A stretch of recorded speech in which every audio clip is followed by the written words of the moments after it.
কারো বাপ মারা যায় আর সেই ছেলেটি দুটো ছোট ছোট সন্তান রেখে যায়, তো তাকে দেখে আমার চোখে পানি চলে আসে।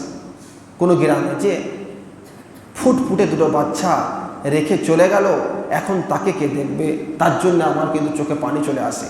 কিন্তু সেই ফিলিস্তিনের কথা চিন্তা করেন, যেখানে প্রত্যেক দিন ছোট ছোট বাচ্চাদেরকে মারা হচ্ছে, তার বাপেদেরকে মারা হচ্ছে, মেয়েদেরকে মারা হচ্ছে, হাজার হাজার মানুষকে কতল করা হচ্ছে। এগুলো কি জুলুম নয়?